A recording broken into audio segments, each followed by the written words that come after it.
Shalom, Salve, Assalamualaikum, Om Swastiastu, Namo Buddhaya, Salam Kebajikan, Salam Sehat untuk kita semua.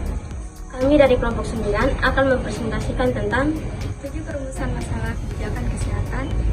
Selamat menyaksikan. Model institusional. Dalam proses pembuatan model kebijakan ini, masih merupakan model tradisional di mana fokus model ini terletak pada struktur organisasi pemerintahan. Jadi sangat berpengaruh dalam model ini hanyalah lembaga-lembaga pemerintah dari tingkat pusat maupun tingkat daerah. Adapun faktor eksternal pada model ini seperti media massa, kelompok think tank atau LSM, kelompok budayawan, kelompok mahasiswa, cendekiawan, tokoh masyarakat, tokoh agama, dan lain-lain. Serta masyarakat hanya berfungsi memberikan pengaruh dalam batas kewenangannya. Jadi kebijakan yang telah dibuat tersebut akan dijalankan dahulu oleh faktor internal, yaitu lembaga-lembaga pemerintahan tersebut. Nah, contoh kasus daripada pembuatan model kebijakan ini adalah di Kota Salatiga ada belasan pedagang ayam yang biasa mangkal di Jalan Taman Pahlawan. Sekitar eks pertokoan hasil mendatangi Komisi 2 DPRD Kota Salatiga. Pertemuan tersebut dalam rangka audiensi dan dihadiri oleh Dinas Perindustrian, Perdagangan, Koperasi dan UMKM yang mana dinas tersebutlah yang mengurusi aktivitas perdagangan di pasar. Para pedagang mengungkapkan keluh kesahnya kegiatan berjualan di tempat yang mereka mangkal dan mengantongi perizinan usaha. Sementara aktivitas mereka tidak diakui secara sah oleh dinas terkait. Para pedagang tersebut meminta agar tetap dapat berjualan di pinggir jalan Taman Pahlawan dekat eks pertokoan hasil, karena mereka memiliki izin untuk usaha. Namun, permintaan pedagang tersebut tidak disetujui oleh Despirindangkop, sebab pasar sudah ditata berdasarkan lokasi jenis dagangan yang mana kebijakan pemerintah setempat telah membangun pasar-pasar tersebut untuk pedagang ayam, daging, dan lain sebagainya di daerah pasaraya. Model kelompok dapat dikatakan membawa interaksi antara kelompok merupakan titik pusat kenyataan politik. Dengan model kelompok ini, pemerintah membuat kebijakan politik karena adanya tekanan dari kelompok lain. Contohnya seperti pemasaran lahan atau tanah di Kabupaten Kebumen, di mana lahan atau tanah tersebut digunakan untuk bercocok tanam hutan. Baik, yang berikutnya saya akan menjelaskan mengenai model elit. Model elit ini menggambarkan bahwa pembuatan kebijakan publik dalam bentuk piramida, di mana piramida tersebut masyarakat berada di paling bawah piramida, sedangkan elit berada di paling ujung atas piramida, dan pembuat kebijakan dalam hal ini yaitu pemerintah berada di tengah-tengah antara masyarakat dan elit, sehingga pembuat kebijakan tersebut lebih menguntungkan kepada kelompok elit tertentu. Sebagai contoh yang saya ambil yaitu pemerintah menetapkan harga obat tertentu melalui regulasi yang lebih menguntungkan kepada perusahaan besar farmasi dibandingkan dengan masyarakat umum yang lebih membutuhkan. Akibatnya, obat dengan harga yang cukup tinggi hanya bisa diakses atau dibeli oleh masyarakat yang mampu secara ekonomi, sehingga kebijakan tersebut lebih menguntungkan kepada perusahaan besar atau kelompok elit tertentu.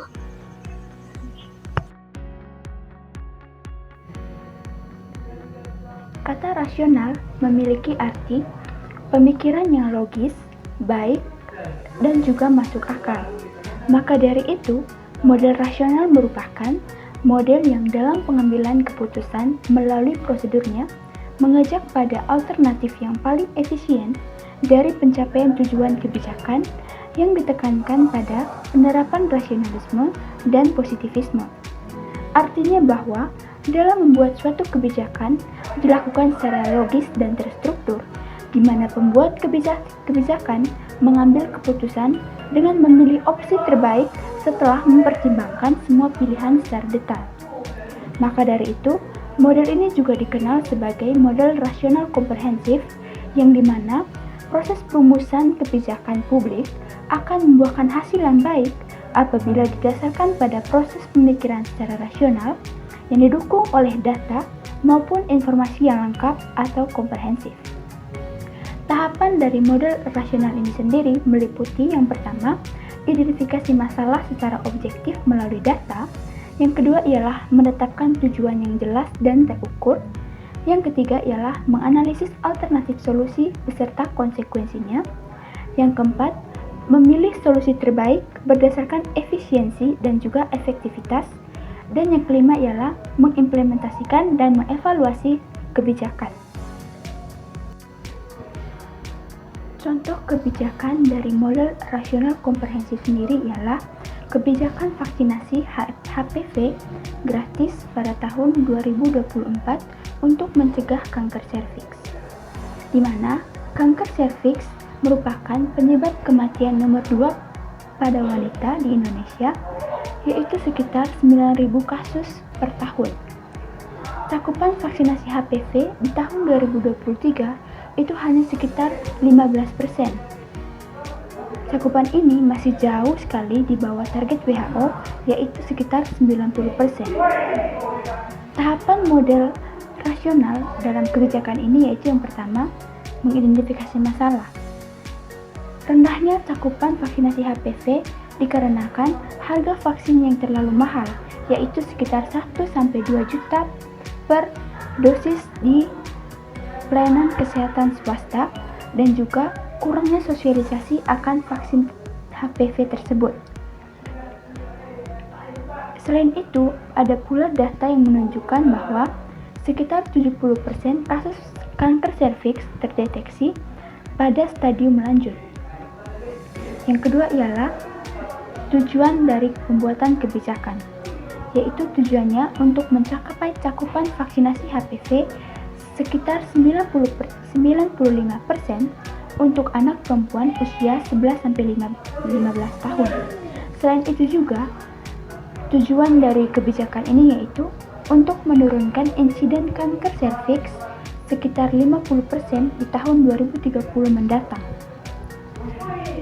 Tahapan yang ketiga yaitu analisis alternatif, di mana ada 3 tahapan yang dilakukan, yaitu yang pertama itu analisis subsidi parsial. Namun, analisis subsidi parsial ini mengalami kendala, yaitu tidak dapat dijangkau oleh kelompok-kelompok miskin. Yang kedua ialah analisis vaksinasi mandiri di sekolah. Namun hal ini juga mengalami kendala pada anggaran-anggaran daerah. Yang ketiga yaitu analisis program nasional gratis dengan pendanaan oleh APBN. Nah, analisis yang ketiga ini yang dipilih sebagai solusi paling inklusif atau menyeluruh. Dan yang keempat itu adalah tahapan implementasi, yaitu mengimplementasikan program vaksinasi ini dengan melakukan vaksinasi di sekolah-sekolah dan juga puskesmas. Pendanaan dari APBN itu sekitar 1,2 triliun untuk 2,6 juta siswi di Indonesia. Selain itu juga dilakukan kerjasama atau melakukan hubungan mitra dengan WHO dan UNICEF untuk pasokan vaksin. Dan tahapan yang terakhir atau tahapan yang kelima yaitu mengevaluasi setiap kebijakan yang telah dilakukan, yaitu mengevaluasi pencapaian apa saja yang telah dicapai. Sekitar 60% target sudah terpenuhi dalam waktu 6 bulan. Selain itu juga ada tantangan dalam menerapkan kebijakan ini, yaitu di mana adanya penolakan dari orang tua karena beredarnya mitos-mitos terkait efek samping dari vaksin HPV tersebut.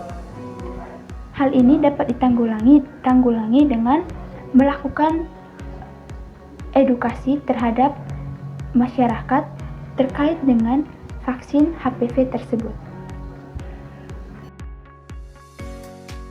Model inkremental. Model inkremental adalah pembuatan kebijakan yang melalui proses politisi di mana di dalamnya ada tawar-menawar dan kompromi untuk kepentingan para pembuat keputusan sendiri.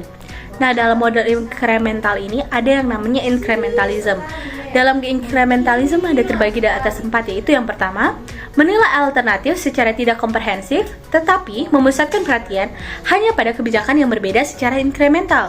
Yang kedua, hanya sejumlah kecil alternatif kebijakan yang dipertimbangkan.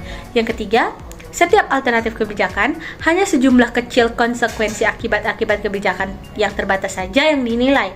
Dan yang keempat adalah setiap masalah yang menentang pembuat kebijakan secara terus-menerus itu diredenifikasikan.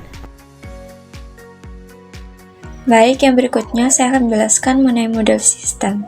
Model sistem adalah sistem yang diperkenalkan oleh David Easton. Model ini mengibaratkan kebijakan sebagai bagian dari suatu sistem yang harus berinteraksi dengan lingkungannya, mirip dengan sistem biologis yang harus beradaptasi untuk bertahan hidup. Contoh dari model sistem yaitu pada perubahan kebijakan penanggulangan pandemi COVID-19, di mana pada saat COVID-19 melanda, pemerintah Indonesia menerapkan kebijakan kesehatan secara bertahap yang dimulai pada Maret tahun 2020, di mana diberlakukan PSBB atau pembatasan sosial berskala besar di beberapa daerah dengan fokus pada pencegahan penularan. Kemudian di tahun 2020, kebijakan berubah menjadi adaptasi kebiasaan baru dengan kelonggaran bagi beberapa sektor seperti sektor perekonomian dan juga pada sektor transportasi. Di tahun 2021, vaksinasi nasional dimulai secara bertahap yang diawali dengan tenaga kesehatan, lansia, dan juga kelompok rentan sebelum disebarluaskan ke masyarakat umum.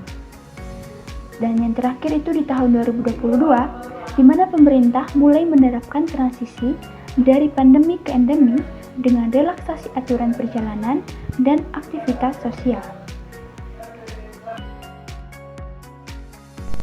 Model mix scanning.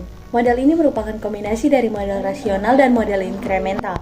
Pembuat kebijakan melakukan pemindaian yang luas terhadap lingkungan kebijakan untuk mengidentifikasi isu-isu penting. Mereka kemudian melakukan analisis yang lebih mendalam terhadap isu-isu yang dianggap paling penting.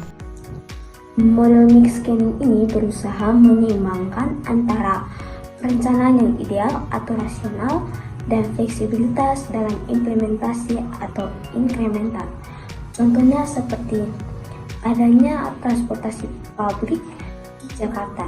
Nah, transportasi publik ini meliputi bus umum, taksi, ojek, transportasi udara, dan lain-lain.